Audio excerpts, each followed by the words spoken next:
La Nintendo GameCube, una de las consolas más infravaloradas de Nintendo, y con justas razones. La GameCube fue la sucesora de la Nintendo 64, quien venía a competir contra el macho alfa de la PlayStation 2, y de la reciente competidora, la Xbox, también conocida como la Caja X, creada por la compañía Microsoft, la compañía más amada y odiada a la vez. ¿Y cuál fue el resultado? Pues perdió, obviamente. ¿Pero por qué? Pues eso lo veremos, solo en la introducción, o por lo menos un poco de eso, porque realmente no vamos a hablar de su lore, solo de sus órganos. Hola, ¿qué tal? Soy Ángel, el León, y lo prometido es deuda. Continuamos con esta serie de vídeos donde hablaremos del hardware de las consolas. Si no saben de lo que hablo, déjenme que se los explico. En estos vídeos hablamos de las arquitecturas de las consolas, su CPU, GPU, memoria RAM, etc. Y también otros componentes exclusivos que tiene cada uno. Pero antes de empezar, tengo que dar dos anuncios.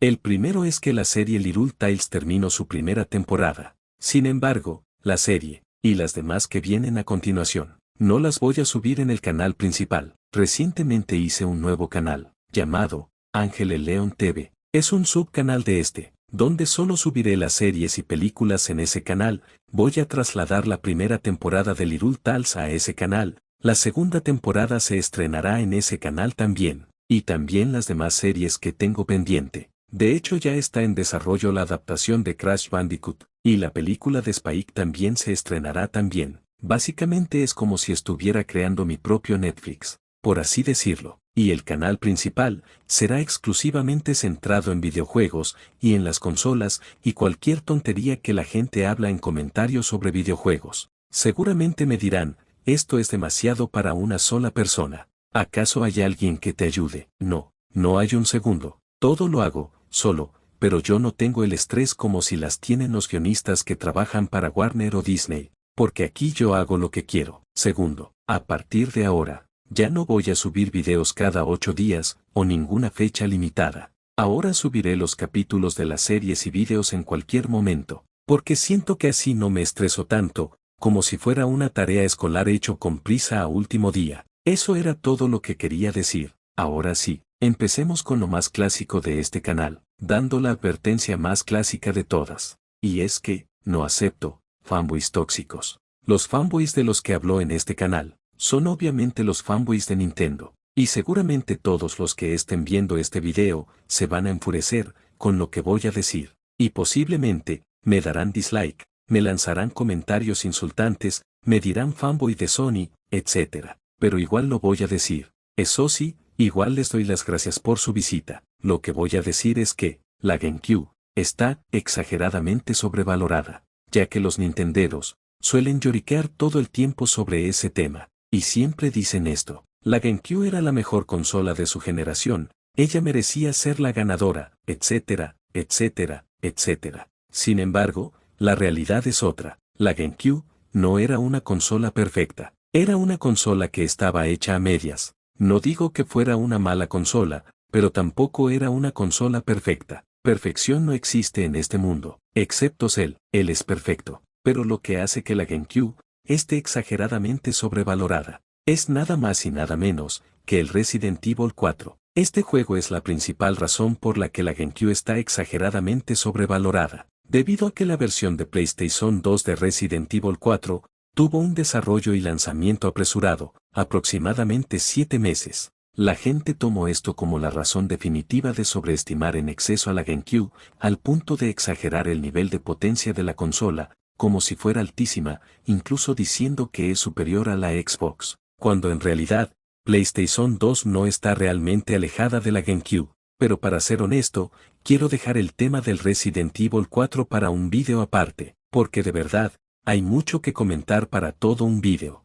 La Nintendo GameCube, lanzada en 2001, nació para recuperar el liderazgo en la industria de los videojuegos tras el dominio de la PlayStation de Sony sobre la Nintendo 64. Nintendo creó la consola, cuyo nombre en clave fue Proyecto Dolphin, para enfocarse en potencia gráfica de alto nivel, con IBM y ATI, y cambiar a discos ópticos, que son los mini DVD, tras las limitaciones de los cartuchos. Comenzó a desarrollarse en 1998, y fue presentada al público como Proyecto Dolphin antes de recibir su nombre final. Se asociaron con ARTX para el procesador gráfico, que luego fue comprada por ATI, y utilizaron tecnología de IBM para el procesador principal. Por otro lado, Panasonic tuvo un papel crucial y muy curioso en la historia de la GameCube. No solo fabricaron el lector de discos de la consola estándar, sino que también lanzaron su propia versión, híbrida, de lujo. Nintendo no tenía experiencia con discos ópticos,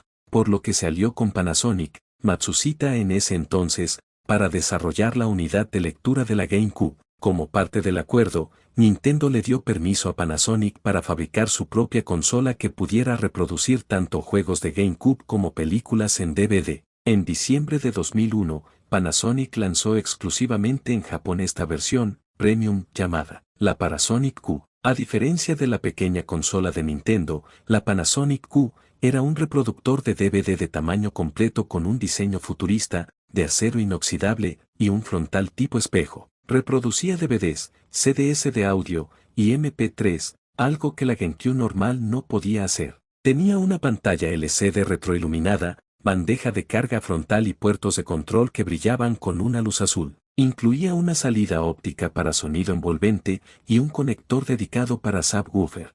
El procesador de la GameCube se llama Gecko, fue creado por IBM en colaboración con Nintendo. Fue diseñado y fabricado a medida por IBM a partir del año 2000, basándose en su arquitectura de procesadores PowerPC. El Gecko es un derivado optimizado del procesador PowerPC 750CX, también conocido como G3, el cual se utilizaba en los ordenadores Macintosh de esa época. Fue la primera CPU en la historia de las consolas en incorporar una memoria caché de segundo nivel, el L2, de 256 KB, lo que le otorgó una ventaja de rendimiento significativa frente a sus competidoras. Funcionaba a una frecuencia de 485 MHz, la cual está por arriba en MHz, al R5900 de PlayStation 2 y el SH4 de Dreamcast, y fue producido con una tecnología de semiconductores de cobre de 0.18 micras. En lo que respecta a la caché en GameCube, esta fue hecha así como un método para evitar la latencia de la memoria.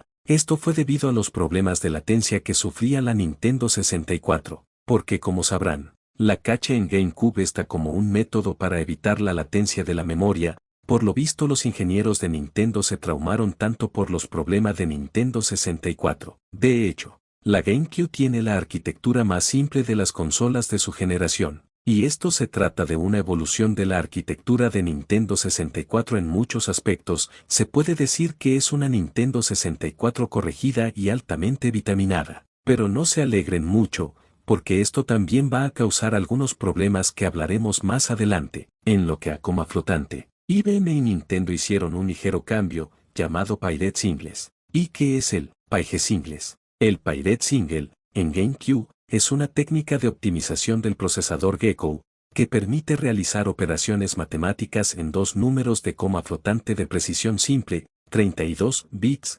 simultáneamente con una sola instrucción. Esto optimiza cálculos 3D, permitiendo procesar pares de datos a la vez para mejorar el rendimiento gráfico. La idea es quitar el soporte de coma flotante de 64 bits porque es inútil en una consola de videojuegos, pero mantiene sus registros, y cambia su set de instrucciones para permitir operaciones de dos operando, las cuales son utilizadas para realizar ciertas operaciones gráficas sobre el buffer de imagen frontal, el cual se almacena en la memoria principal, aunque a eso ya llegaremos. La idea de desdoblar una ALU y sus registros en dos ALAs con la mitad de precisión actualmente.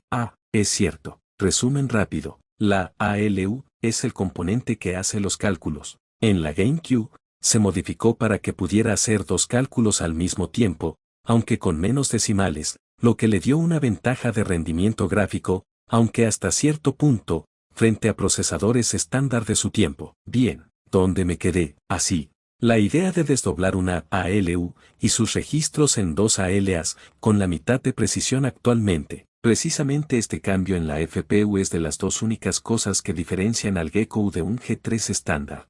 Ahora hablaremos del LSI Flipper y RAM del sistema. El LSI Flipper, o simplemente el Flipper, contrario de lo que muchos afirman, incluso yo también lo afirmaba en su momento, no es la GPU de GameCube, sino que incluye la GPU de la consola, referenciada en honor a la API de la misma como GXGPU, pero en sus 55 millones de transistores. Incluye el un-core del sistema, que le da acceso a todos los componentes a la RAM, la GXGPU, el South Bridge, que consiste en los controladores de entrada y salida para los periféricos, un DSP de sonido diseñado por Macronix, 2 MB de memoria embebida para el buffer de imagen y 1 MB para cache de texturas. En realidad, es un SoC, y las siglas LSI. Es una forma de decir también SoC, solo que la CPU no se encuentra en su interior, por lo que Nintendo, al igual que su predecesora directa, continuó con el concepto de tener solo 2 chips en la placa base.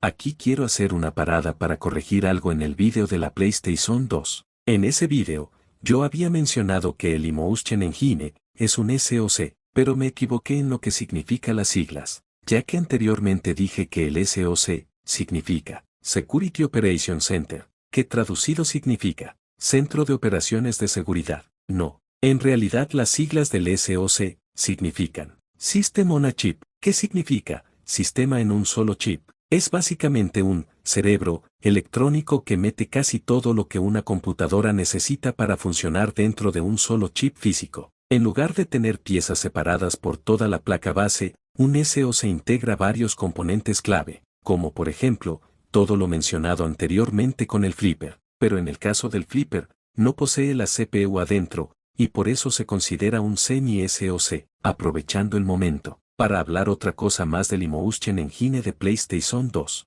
En el vídeo de la PlayStation 2, yo dije que el Emotion Engine es un SoC, pero no uno convencional, y sí, es correcto, pero hay una matiz que lo diferencia de un SoC convencional, porque no es un SoC completo bajo la definición moderna. La razón principal es que le faltaba el componente visual clave, la GPU. En la PS2, el Graphics Synthesizer era un chip físico separado del Emotion Engine. Un SoC moderno, como el de tu celular, o la PS5, incluye la CPU y la GPU en el mismo trozo de silicio. Dato curioso, Sony finalmente cumplió lo del SoC completo años después. En las versiones Slim de la PlayStation 2, lograron integrar el Emotion Engine y el Graphics Synthesizer en un solo chip físico para reducir costos y calor. En ese punto exacto de la historia, la PlayStation 2 pasó a tener un SoC de manual, y eso es todo lo que quería decir. Así que perdónenme por ese error que cometí. Yo por lo menos reconozco que sí cometí un error en un vídeo anterior, y ustedes me corrigen en los comentarios, entonces lo tomaré en cuenta, no como cierto youtuber,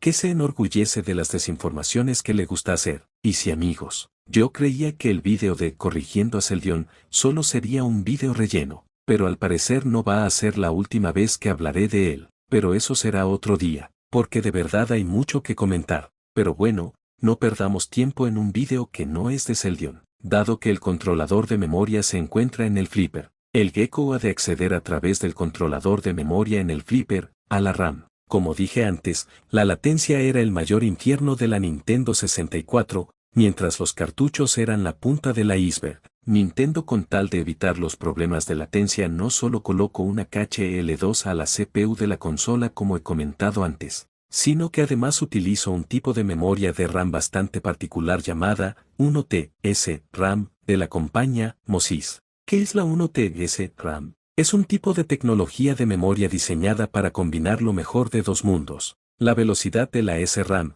Static RAM, y la densidad o costo de la DRAM, Dynamic RAM. ¿Cómo funciona? Físicamente usa un solo transistor, como la DRAM normal, lo que la hace pequeña y barata de producir. Sin embargo, tiene una lógica de control que la hace comportarse como una SRAM ante el procesador. La ventaja: elimina los ciclos de refresco y los tiempos de espera que tiene la memoria común. Esto reduce drásticamente la latencia, permitiendo que el procesador y el chip gráfico accedan a los datos casi instantáneamente. ¿Quién son los MOSIS? MOSIS Inc. es la empresa tecnológica que inventó y licenció la tecnología 1TS RAM. En lugar de fabricar sus propios chips masivamente, MOSIS vendía el diseño a otras empresas. Nintendo fue su cliente más famoso. La memoria SRAM se suele utilizar en las memorias más cercanas al procesador. porque aguanta velocidades más altas y tiene menor latencia, pero al mismo tiempo es mucho más cara que la DRAM, la cual no tiene esas ventajas,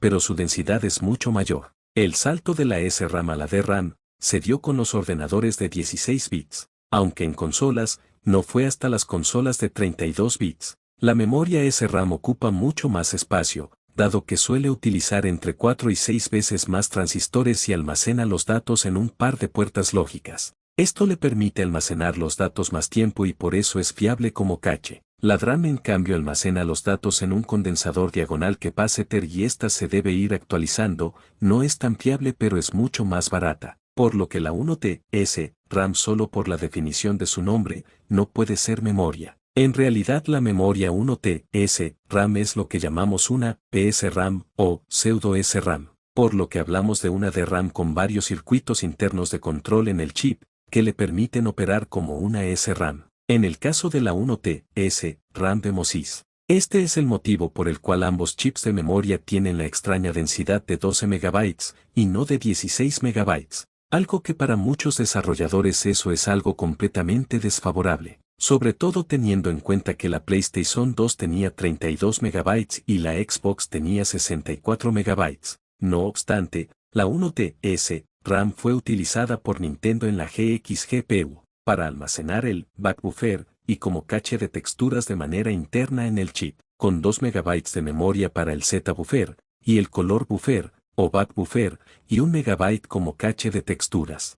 Ahora vamos por la parte más reveladora, al estilo nicho. Antes de que ARTX diseñara el chip Flipper de GameCube, Nintendo exploró otras opciones. Por ejemplo, Nintendo primero tuvo ayuda de Kagent. ¿Quiénes son los Kagent? Era una empresa formada por ingenieros que, para mi gran sorpresa, venían de 3DO, específicamente del equipo que diseñó el chip M2. Lo sorprendente es la conexión con Samsung/Matsushita. Tras el fracaso de la consola M2 de 3DO, la tecnología pasó por varias manos. Nintendo heredó conceptos de gestión de memoria de esos diseños iniciales, el cual era el proyecto MX, incluso después de cambiar de socios tecnológicos. Aquí tengo el capture de una descripción, que se hizo en una revista, el cual dice lo siguiente: la imagen del nuevo hardware no estaría completa sin incluir a 3DO, así que vamos a cambiar las marchas sobre la MX. Como la M2 con anterioridad, 3DO aclama que la MX será su arma top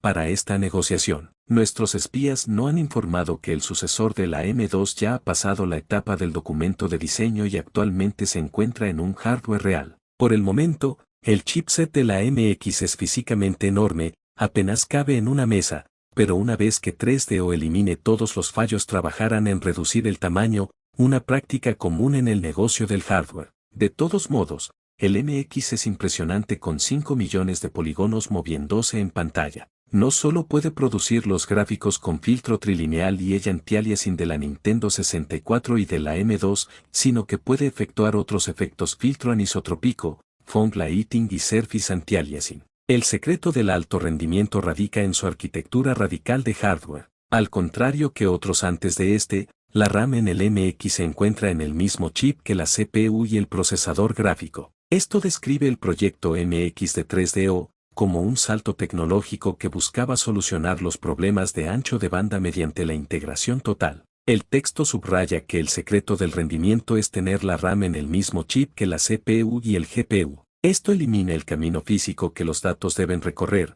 permitiendo velocidades de transferencia que las consolas con componentes separados no podían alcanzar. Menciona efectos que definieron la sexta generación, como el filtro anisótropo, que evita que las texturas se vean borrosas a lo lejos, y el fog lighting, que es un modelo de iluminación, que da brillos especulares a los objetos. Al decir que el chipset era físicamente enorme, se refiere a que estaban usando placas de desarrollo masivas para probar la lógica del chip antes de imprimirlo en silicio a escala minúscula, aunque el proyecto MX de 3DO nunca llegó a las tiendas. Su filosofía de diseño es exactamente lo que Nintendo terminó adoptando. La GameCube fue, en esencia, la realización comercial de esta idea, un sistema donde la memoria y el procesador gráfico trabajan como una sola unidad. También significa que GameCube desde sus inicios iba a tener memoria embebida, y tiene sentido, porque una de las mayores desventajas de Nintendo 64 era el problema del ancho de banda respecto al Z-buffer, el cual era un problema común en la época. Dreamcast lo había solventado con el tile rendering, y la Play 2 también lo solucionó eso con memoria embebida. Y GameCube también se fue a ese camino de la memoria embebida, de tal manera que no impacte con la RAM principal. Esto le daba la posibilidad a Nintendo de montar la consola con 2 chips de memoria solamente y ahorrar en chips de memoria externa. Eso era una de las obsesiones de Genio Takeda, el querer diseñar consolas de bajo coste, el cual yo había mencionado en el vídeo de Nintendo 64. La otra memoria es la ARAM, falsamente llamada Audio RAM, cuando en realidad quiere decir Auxiliary RAM. Su existencia tiene una historia bastante extraña y se remonta a uno de los problemas que tenía la Nintendo 64. Creo que es bastante obvio para nosotros que una de las principales razones del fracaso de la Nintendo 64 fueron sus cartuchos, y la consola no tuvo CD-ROM. Pero sí que hubo unidades CD-ROM externas hechas por terceros como el Dr. V64 o V64 a secas. En las fases iniciales de GameCube, la consola había de ser compatible hacia atrás con Nintendo 64, cosa que a estas alturas ya debieron haberse dado cuenta en el momento en el que, desde el principio, había dicho que el hardware de la GameCube era una versión mejorada de Nintendo 64, por lo que en el diseño inicial de la placa, añadieron la RAM para emular el cartucho, y como era de esperar, descartaron esta idea por completo. Pero, como siempre todo tiene un pero. Cuando se descartó por completo, dicha RAM sirvió como cache de disco y para almacenar datos que no necesitan tanto ancho de banda para funcionar como es el audio. De ahí a que también se la llame Audio RAM, pero esta RAM no es utilizada jamás para gráficos. Otra de las particularidades que descubrí, mientras estaba leyendo, es que tenía que servir para poder conectar el 64DD y poder volcar los datos. En Nintendo 64 se utiliza el espacio adicional de la expansión pack para ello. Recordatorio rápido. La 64DD fue un periférico para la Nintendo 64 que se conectaba al puerto de expansión en la parte inferior de la consola. Fue diseñado para solucionar, precisamente, las limitaciones de los cartuchos, pero terminó siendo uno de los mayores fracasos comerciales de Nintendo. Nintendo no vendía un cartucho de RAM con el 64DD, porque eso eliminaba la posibilidad de la combo cartucho y disco. El caso es que el 64DD, como toda unidad de discos magnéticos, necesitaba de RAM para volcar sus datos. Ahora bien, GameCube carece del 64DD como accesorio, obviamente, pero esto tiene una explicación muy simple, y aquí está. Matsushita/Panasonic convenció a Nintendo que usara tarjetas SD en un adaptador especial para reemplazar al 64DD, dado que los costes para Nintendo y el usuario eran mucho más bajos. Dicha idea se mantuvo, aunque en GameCube, la tarjeta SD fue una rareza. Uno de los cambios que Nintendo hizo en Wii en el LS y Hollywood fue añadirle un lector de tarjetas SD y su interfaz de manera adicional, aparte de 512 MB de NAND Flash. Pero su mayor cambio fue el reemplazo de la lenta SRAM de 8 bits a 81 MHz de GameCube, a una memoria de 64 bits de ancho de banda con 64 MB de densidad. Lo de la tarjeta SD me da curiosidad. En GameCube, esto fue casi invisible, solo existió un adaptador de tarjeta SD que se ponía en el puerto de tarjetas de memoria, usado en muy pocos juegos como Animal Crossing en Japón. Esto me resultó familiar, porque algo de esto fue mencionado en el vídeo de cómo se hackeó la GameCube de Facu Peralta. En Wii, al contrario de GameCube, se puede utilizar la ARAM, renombrada AMM2, o External RAM, en Wii, como RAM principal de los juegos. Tiene un poco más de latencia que la 1TS RAM, pero es que entre la cache L2 en el Gecko, o Broadway, y la 1TS RAM era una obra de sobreingeniería, y no hacía falta tanta complicación en el fondo en cuanto a la memoria. Pero Nintendo mantuvo por temas de tiempo de las instrucciones los 24 MB de 1TS RAM en Wii, e incluso los colocó dentro del mismo encapsulado, pero en un chip diferente. Ahora vamos con la GX GPU. En la Nintendo GameCube, GX es el nombre del subsistema de procesamiento gráfico que se encuentra dentro del chip principal llamado Flipper. Aunque a menudo se le llama simplemente la GPU, técnicamente es un conjunto de componentes integrados en el chip Flipper, un diseño original de ArtX, más tarde adquirido por ATI, encargados de todo el proceso o pipeline para generar las imágenes en pantalla. Según el diagrama, la GX se compone de varias unidades críticas que trabajan juntas a una frecuencia de 162 MHz. El Transformation and Lighting, TIL, se encarga de los cálculos geométricos, como mover los objetos en el espacio 3D y aplicar efectos de iluminación sobre ellos. Texel Units. Estas 4 unidades aplican las pieles o texturas a los modelos 3D, tienen acceso a una texture cache de 1 MB ultra rápida, 10.4 GB, para evitar retrasos. Frame Buffer.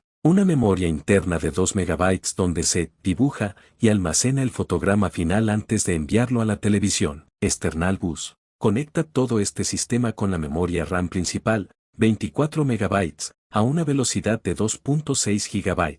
En resumen, si el chip Flipper es el cerebro gráfico de la consola, la GX es el motor interno específicamente dedicado a transformar datos matemáticos en los gráficos que ves mientras juegas. Pero esperen, aún hay más. Y tengo que decir algo, muchachos. A partir de ahora, voy a mostrar imágenes de las investigaciones, mientras yo les voy explicando de forma más sencilla lo que quieren decir las imágenes, para que ustedes puedan entender mejor. Esto es para evitar no saturar tanto el vídeo con palabrerías de mi parte que seguramente no van a entender, o se aburrirán. Empezando ahora, con esta imagen, ya que aquí, muestra una historia bastante fascinante. El texto describe cómo el ADN de la consola nació de una mezcla entre la ambición de ingenieros clave y la evolución del mercado de PC a finales de los 90. El texto menciona que los ingenieros que crearon el RCP, el corazón de la Nintendo 64, dejaron SGI en 1997.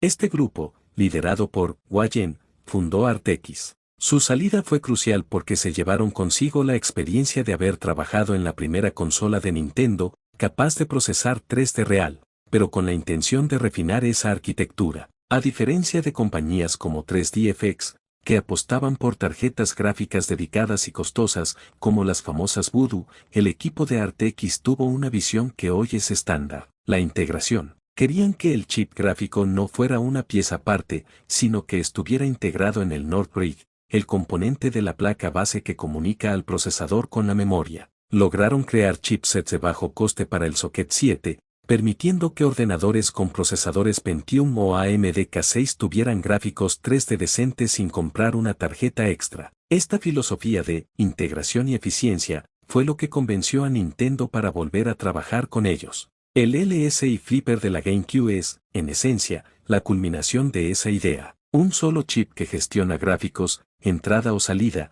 y memoria de forma extremadamente rápida y compacta. El texto menciona el chip de sonido YM3812, el famoso PL2 de Yamaha usado en las tarjetas Sound Blaster, como ejemplo de cómo la integración ayuda a estandarizar una tecnología. ArtX aplicó esa misma lógica a los gráficos. Si es barato y está integrado, todos los desarrolladores usarán el mismo estándar. A continuación, esta imagen explica otras cosas más, especialmente muestra una imagen del Aladdin 7. Esto es clave porque revela la conexión técnica directa entre el hardware de PC y lo que terminó siendo la GameCube. El texto explica por qué Nintendo eligió a ArtX a pesar de que sus chips para PC no eran los más potentes en rasterizado, comparados con la Nvidia TNT2. La imagen muestra el chip Ali Aladdin 7, que fue fruto de una colaboración entre Acer Laboratories, Ali, y ArtX. Este era el chipset para PC mencionado antes.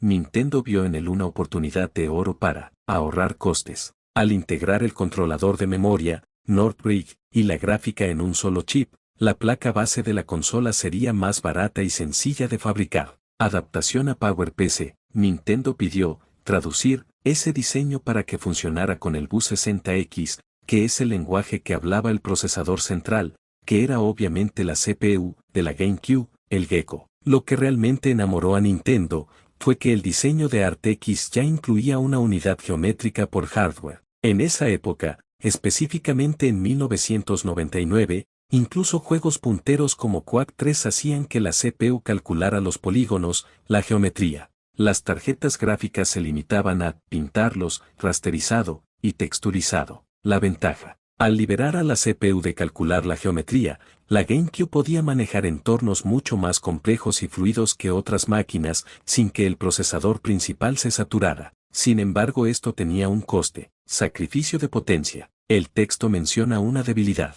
Las unidades de rasterizado del Aladdin 7 eran inferiores a las de una NVIDIA TNT2. Sin embargo, a Nintendo no le importó. Prefirieron una arquitectura más moderna e integrada, con TIL por hardware, que una fuerza bruta de texturizado que requiriera un diseño de placa más complejo y caro. En esta imagen a continuación, cierra el círculo y explica por qué la GameCube fue una consola tan amigable para los programadores en comparación con la Nintendo 64. El texto señala que el procesador AMD Athlone K7 mató el negocio de ARTX en PC. El Athlone utilizaba un bus y placas base nuevas, SLATA, que hicieron que el chipset Aladdin 7 de ARTX quedara obsoleto rápidamente. Sin embargo, esto fue una suerte para Nintendo, ya que ARTX pudo centrarse al 100% en ellos. Nintendo sabía que su procesador central, el PowerPC Gecko, no podía calcular la geometría tan rápido como el procesador SH4 de la Sega Dreamcast. En lugar de pedirle a la CPU que hiciera todo el trabajo, usaron el motor geométrico del chip de ARTX para compensar esa debilidad. Esto permitió que la GameCube superara a la Dreamcast en complejidad visual. Este es el punto más importante para los desarrolladores de la época. En Nintendo 64, los programadores tenían que escribir microcódigos complejísimos para el chip RSP, lo que hacía que programar fuera un dolor de cabeza. En GameCube, al ser una unidad de función fija, el motor geométrico ya sabía qué hacer. No hacía falta programar, como calcular un polígono, solo enviarle los datos.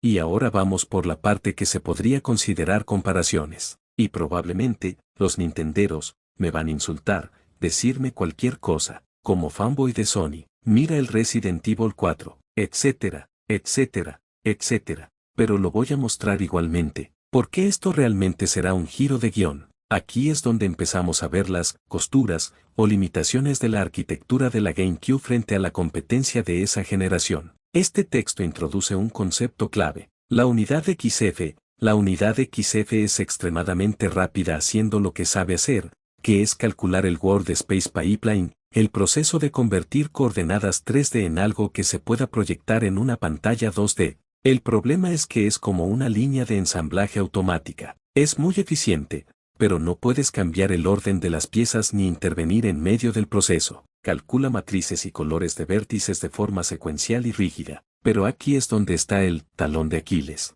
La GameCube no podía soportar vertex shaders y tampoco de deformación de vértices. Aquí es donde la GameCube se quedaba muy atrás frente a la primera Xbox, o incluso ante la PlayStation 2, a través de sus unidades VU. Los desarrolladores no podían programar efectos personalizados directamente en la GPU durante la etapa de geometría. Consecuencias. No se podían deformar vértices de forma dinámica y compleja dentro del chip gráfico. Si querías hacer algo fuera de lo normal, la GPU no podía ayudarte. El ejemplo de esto es The Legend of Zelda, de Wind Waker. Este es un dato técnico impresionante. Como la GPU no soportaba algoritmos de manipulación como la teselación, crear más geometría, o detalles a partir de una base simple. El mar de Wind Waker, y su movimiento, no los calculaba la GPU. La CPU, el Gecko, tenía que masticar toda esa geometría antes de enviarla a la GPU. Esto significa que el procesador central trabajaba extra para compensar que la unidad XF era rápida pero tonta.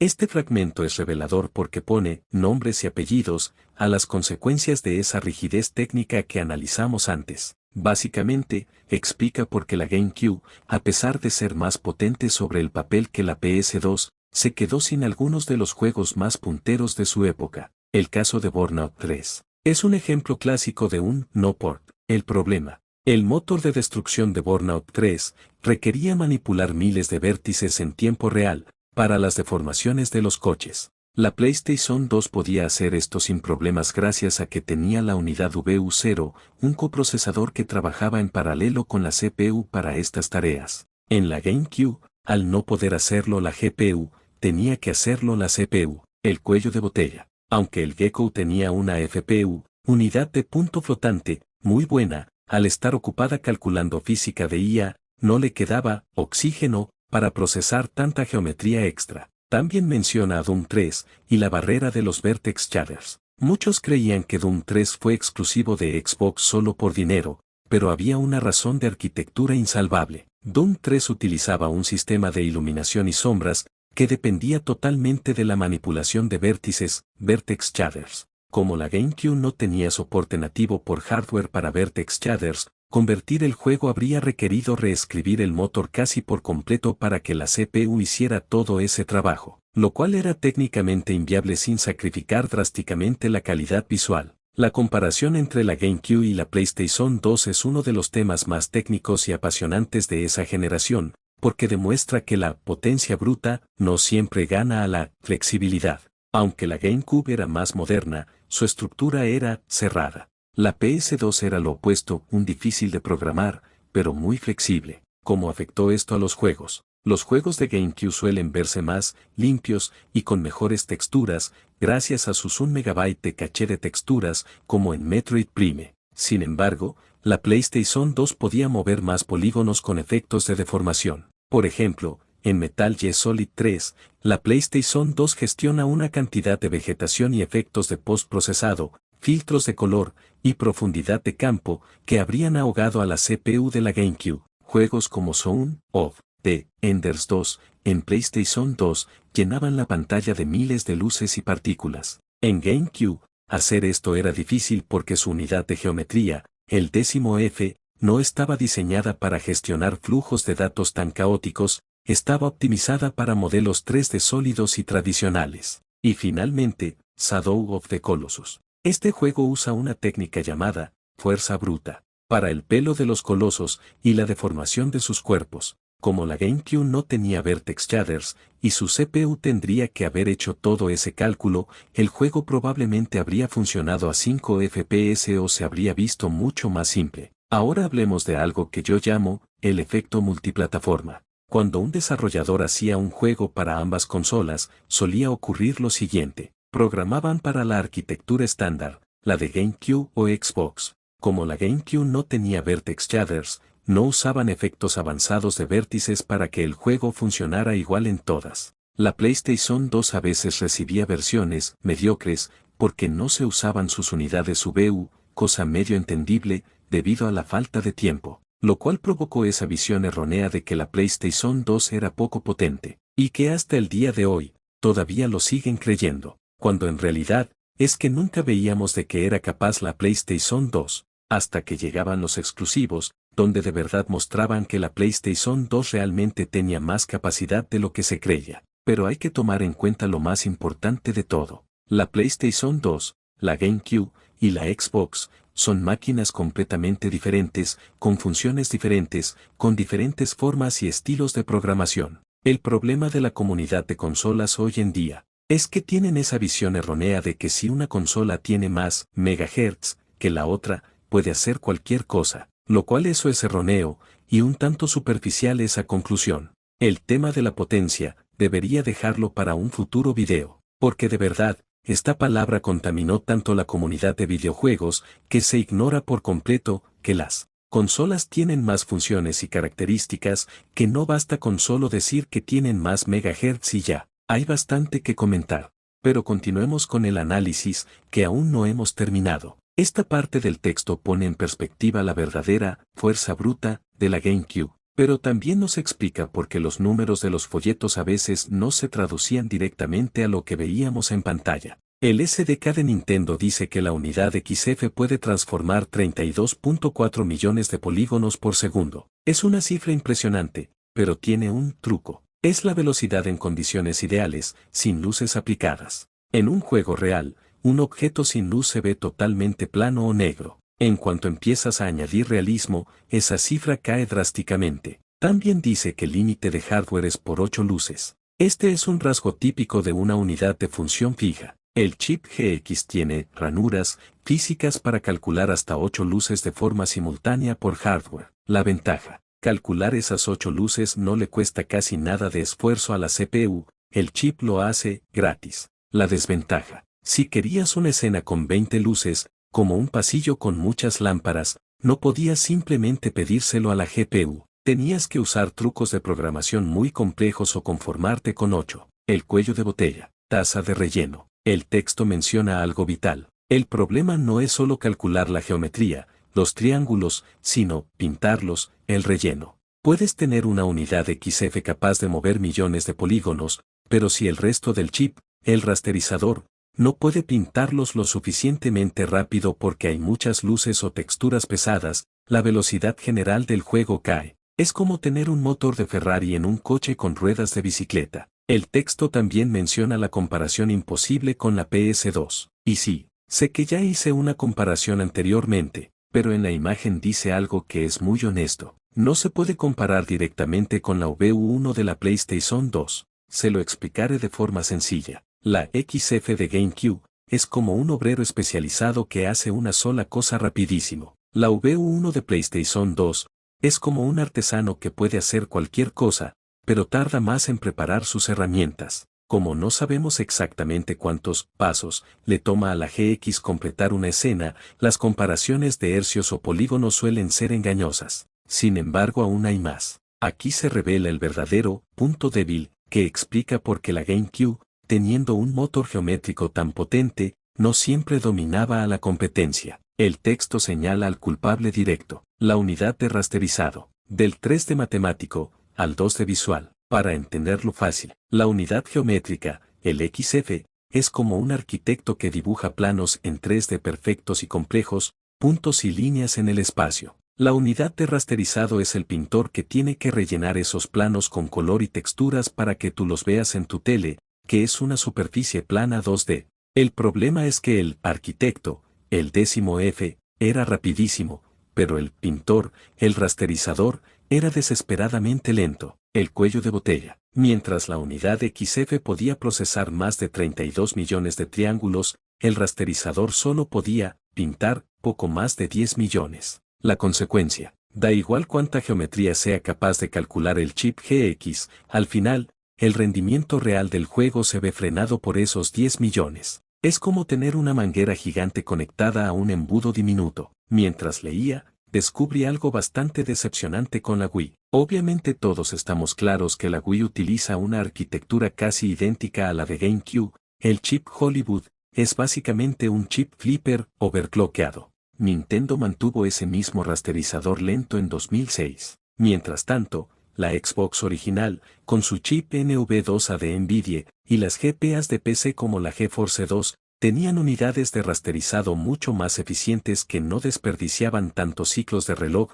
16 ciclos por triángulo en GameCube es una cifra altísima. Esto explica por qué los juegos de GameCube a menudo se ven muy limpios y con modelos sólidos, pero rara vez los veíamos con la complejidad de efectos de iluminación o densidades de partículas que la PlayStation 2 y Xbox manejaba con soltura. Aquí pone en cifras exactas cómo el rendimiento de la GameCube caía en picado en cuanto intentabas hacer que el juego se viera mínimamente moderno. La unidad XF necesita 5 ciclos solo para mover un polígono, transformación. Pero si quieres que una luz lo ilumine, necesitas 4 ciclos extra por cada fuente de luz. Con 0 luces, solo 5 ciclos. Máximo rendimiento, pero imagen plana. Con 8 luces, 5 ciclos y 8 luces por 4 ciclos, igual a 37 ciclos por polígono. Pasar de 0 luces a solo una luz, reduce casi a la mitad la capacidad de la consola, de 32.4 millones a 18 millones.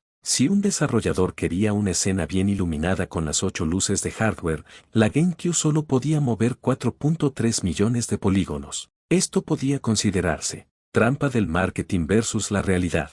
Esta tabla explica por qué los juegos de GameCube no se ven 8 veces más potentes que los de Nintendo 64, a pesar de lo que decían las cajas. En la práctica, la mayoría de los juegos funcionaban en el rango de las 2 a 4 fuentes de luz, lo que situaba a la consola en una capacidad real de entre 7 y 12 millones de polígonos. ¿Recuerdas que la imagen anterior decía que el rasterizador solo podía pintar 10 millones? Ahí está el equilibrio. Nintendo diseñó el rasterizador para que coincidiera con el rendimiento de la consola cuando se usan un par de luces, que es lo estándar en un videojuego. ¿Cómo afectaba esto visualmente? Al ser una iluminación por vértice, growth shading, si el objeto tenía pocos polígonos, la luz se veía facetada o a trozos. Para que la luz se viera suave y realista, necesitabas muchos polígonos, pero como vimos en la tabla, cuantos más polígonos ponías, menos luces podías usar. Era un círculo vicioso. Sin embargo, tampoco son malas noticias.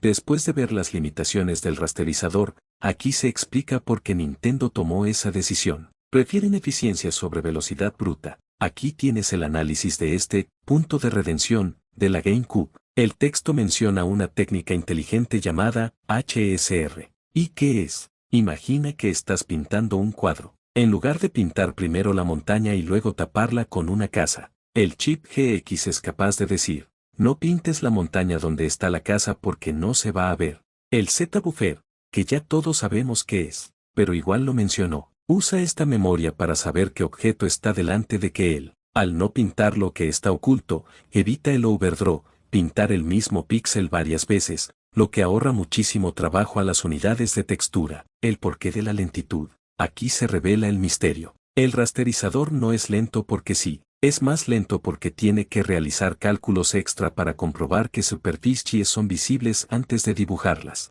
Es un intercambio, pierdes velocidad punta, menos triángulos por segundo, pero ganas eficiencia real. Cada triángulo que dibujas es útil y no se desperdicia. A diferencia de la Dreamcast, que usaba arquitectura PowerVR y gestionaba esto automáticamente, la GameCube requiere que el programador sea ordenado. Para que el HSR funcione al 100%, el juego debe enviar primero los objetos más cercanos a la cámara y luego los lejanos. Si un desarrollador era perezoso y enviaba los datos al revés, la consola perdía esta ventaja competitiva. Este es el punto más pragmático del texto. Aunque dijimos que los 10 millones de triángulos eran un cuello de botella, el 99% de los juegos de esa generación, PS2, Xbox, GameCube, ni siquiera llegaban a esa cifra. Incluso juegos punteros se movían en rangos de 2 a 5 millones de polígonos por segundo. Por lo tanto, esa limitación de la GameCube era más teórica que real para la época. Ahora vamos con la unidad TEV, Texture Environment. Es la pieza que decide cómo se mezclan las texturas, las luces y los colores en la pantalla. Aquí tengo los puntos clave de este análisis. 1. El legado de la Nintendo 64. El texto describe la TV como una evolución directa del color Keybinder de la Nintendo 64, la mejora. Mientras que la N64 solo podía manejar 2 etapas de mezcla, la GameCube soporta hasta 8 etapas, siguiendo el estándar OpenGL de la época. Esto permitía efectos mucho más complejos, como capas de suciedad, reflejos y sombras, todo en un mismo objeto. Pero, como siempre todo tiene un pero. La limitación que tiene frente a Xbox, la tasa de relleno. Aquí aparece una desventaja técnica importante frente a la consola de Microsoft. La Xbox podía procesar 2 texturas simultáneamente en un solo ciclo. GameCube solo maneja una textura por ciclo. Consecuencia, cada vez que un desarrollador quería añadir una capa extra, por ejemplo, una textura de relieve o bump mapping sobre la textura normal, la velocidad a la que la consola dibujaba los píxeles, tasa de relleno, se cortaba a la mitad. Es un sistema de pagar por ver. Más efectos significan menos velocidad. Un dato muy técnico que menciona el texto es que el Vertex Color, la iluminación que venía de la unidad XF que vimos antes, también cuenta como un operando. Esto significa que incluso aplicar color básico a un polígono consume recursos dentro de la unidad TEV, compitiendo con las texturas por el tiempo de procesamiento. El texto menciona con cierta ironía que la unidad incluye instrucciones de salto, típicas de una CPU. En una unidad gráfica de función fija como esta, los saltos lógicos no suelen tener mucho uso real, por lo que el autor lo considera algo que está de más o un desperdicio de diseño que no aporta valor práctico a los juegos. Pero miren esta tabla, aquí se traduce todo lo anterior a números de rendimiento real, tasas teóricas, y explica por qué los desarrolladores tomaban ciertas decisiones. La tabla muestra una relación inversamente proporcional. Más efectos, menos velocidad. Con un sola textura diagonal operación, la consola vuela a 648 megapíxeles. Pero si quieres un juego moderno con multitexturizado, usar 2 texturas para añadir detalles como sombras o relieves, esa velocidad cae automáticamente a la mitad. 324 megapíxeles. Si te vuelves loco y usas las 8 capas que permite la unidad TEV, el rendimiento se desploma a solo 81 megapíxeles. Como el rasterizador no puede procesar más de 10 millones de polígonos de todos modos, no tiene sentido programar un juego con una sola textura. ¿Por qué? Porque aunque uses una sola textura y el filrate sea altísimo, 648, el rasterizador te va a frenar igual a 10 millones. La estrategia. Por eso, los desarrolladores de GameCube casi siempre empezaban directamente usando dos texturas por objeto, multitextura por dos. Así aprovechaban mejor la potencia de la consola sin perder rendimiento real, ya que seguían estando dentro del límite de los 10 millones que el rasterizador podía manejar. Esta tabla explica por qué la mayoría de los juegos de GameCube se ven tan consistentes. Al moverse en el rango de 2 a 3 texturas diagonal operaciones, la consola ofrecía un equilibrio perfecto entre detalle visual y fluidez, manteniéndose cerca de esos 10 millones de fragmentos. Fue una forma muy inteligente de Nintendo de decir: no somos los más rápidos en papel, pero te damos herramientas para que el juego siempre se vea bien sin que el rendimiento caiga de golpe. Ahora hablaremos de uno de los juegos más importantes de GameCube. Si ya les mostré el truco de la teselación con Zelda Wind Waker, pues, ahora hablaremos de Super Mario Sunshine. Este es uno de los datos históricos más interesantes de la era GameCube, porque explica por qué uno de los juegos más importantes de la consola no alcanzó los 60 FPS. Aquí el análisis de los puntos clave. Primero, la unidad de MBM, Environment Map Bump Mapping. El texto menciona una unidad específica para efectos de relieve y reflexión. El efecto es lo que hace que las superficies, como el agua o el lodo en Mario Sunshine, tengan ese aspecto rugoso y reflejen el entorno. La técnica, como bien dice el texto, utiliza un método tipo inboss, un relieve más sencillo basado en sombras, en lugar del normal mapping,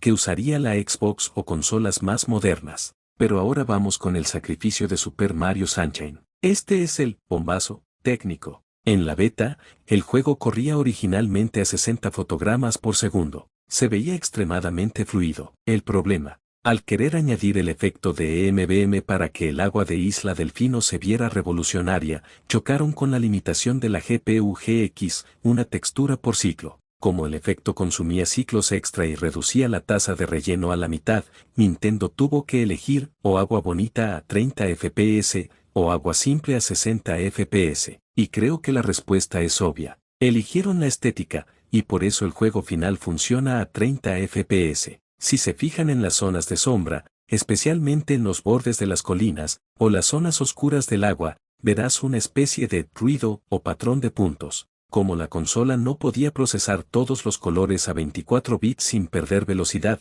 mezcla puntos de colores similares para engañar al ojo. En una televisor CRT de la época, casi no se notaba, pero en pantallas modernas es muy evidente. Super Mario Sunshine es el ejemplo perfecto de cómo una consola cerrada obliga a los desarrolladores a sacrificar fluidez por fidelidad visual. La GameCube podía ser muy rápida, pero efectos modernos como LMBM tenían un costo altísimo en su arquitectura. Pero tampoco saquen conclusiones, porque esto aún no termina. Este fragmento es fundamental porque explica cómo la GameCube lograba meter texturas de gran calidad en una memoria muy pequeña. Aquí la clave es el engaño visual mediante la compresión. Aunque GameCube no usa DirectX, cosa obvia porque es tecnología de Microsoft, Nintendo adoptó el estándar de compresión de la empresa S3. El chip gráfico puede descomprimir las texturas, al vuelo, en tiempo real mientras juegas. Esto permite que ese pequeño espacio de 1 megabyte de memoria de texturas se comporte como si fuera de 4 megabytes.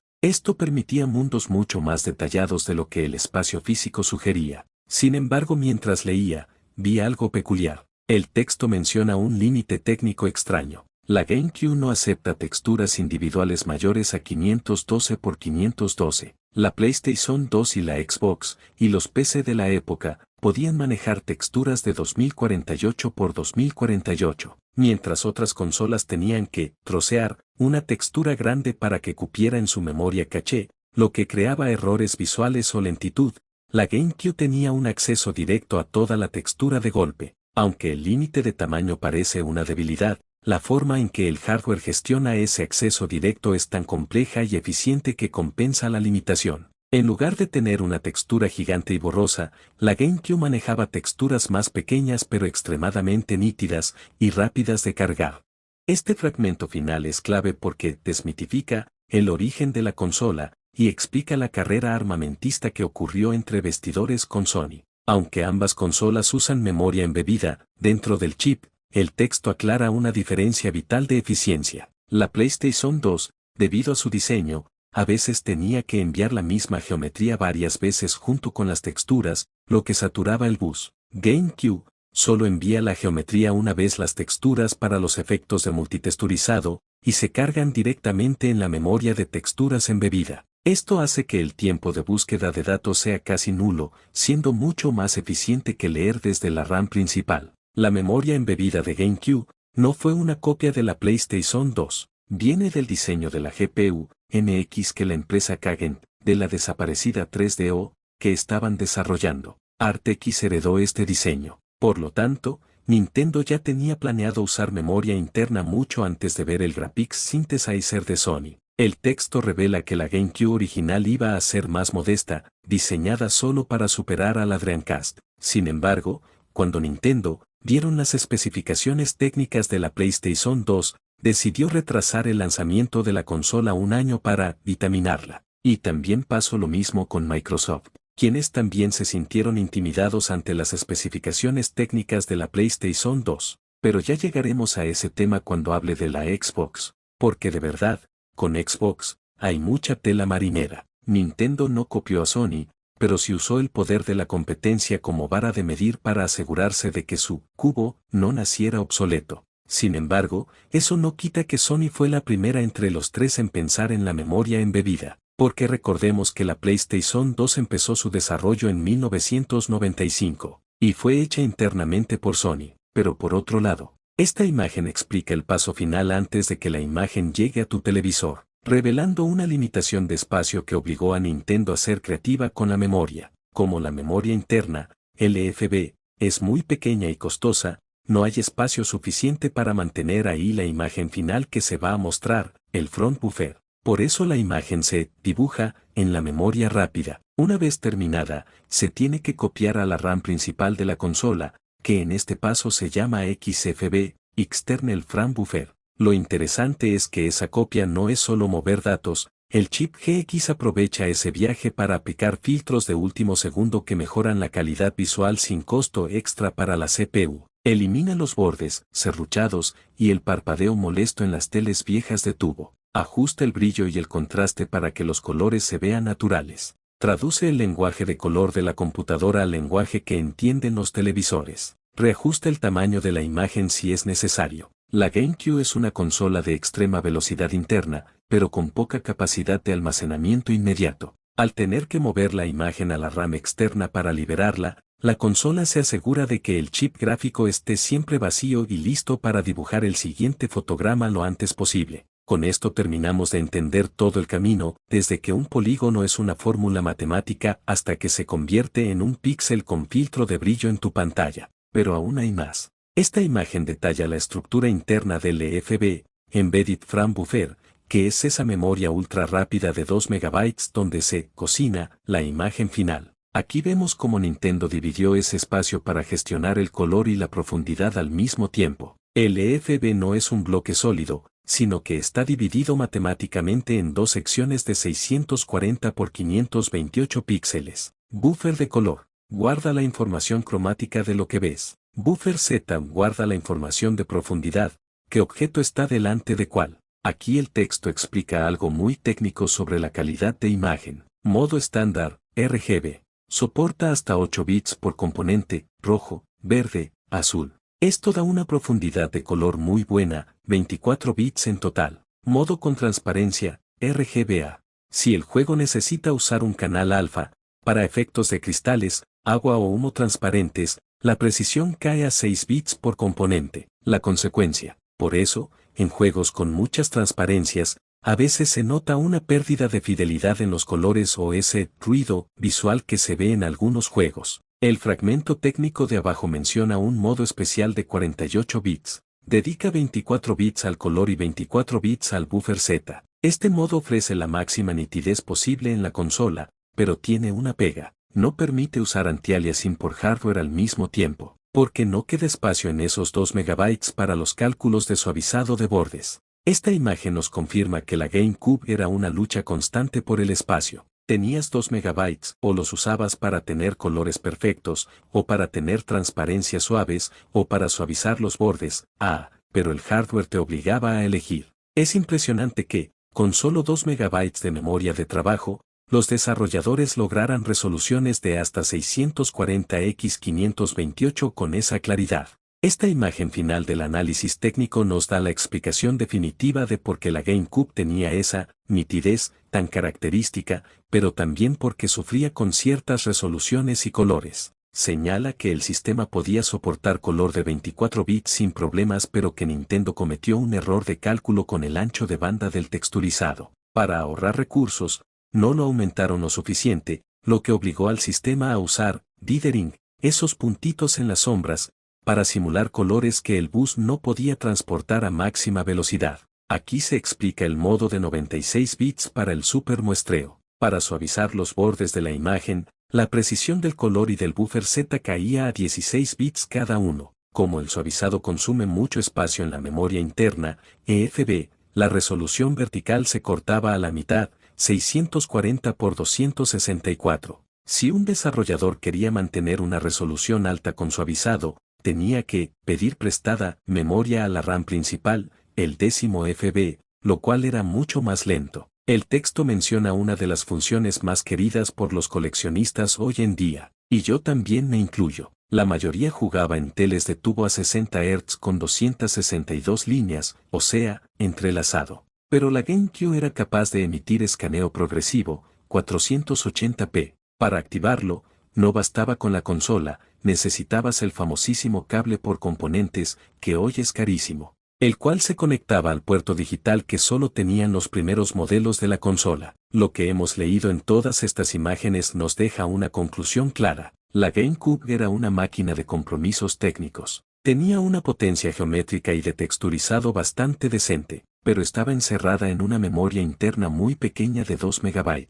Tenía anti-aliasing, o tenías color de 24 bits, o tenías alta resolución, pero casi nunca las tres cosas al mismo tiempo. Fue esa lucha por equilibrar estos tres pilares lo que definió el look visual de toda una generación de juegos de Nintendo. Y hemos llegado al final del video. Tengo que decir que esta fue toda una aventura de investigación y entendimiento que me hizo estar ausente durante muchos días, pero finalmente ya lo terminé. Y antes de irme, tengo que dar una explicación. En un principio, iba a hablar también de la Wii en este video, pero decidí dejarlo para el siguiente. Y sí, seguramente me dirán que la Wii es parte de la 7ª generación de consolas, por lo que no debería estar en la temporada de 6ª generación, sino en la 7ª. La realidad es que no. Si hablamos de capacidades técnicas, la Wii es parte de la 6ª generación de consolas, no es parte de la 7ª generación, porque es prácticamente una GameCube Pro, y además la Wii compitió contra la PlayStation 2 directamente, y perdió, obviamente, pero eso lo hablaré en el siguiente video. Y bueno, eso es todo. Y recuerden, a partir de ahora, todas mis series estarán disponibles en mi nuevo canal, empezando a partir de ahora. Y eso es todo por este video. Y recuerden, en el siguiente continuaremos con la Wii. Den like al video y suscríbanse, y compártanlo con sus amigos y familiares. Yo me despido, soy Ángel, el León, y nos vemos hasta la próxima.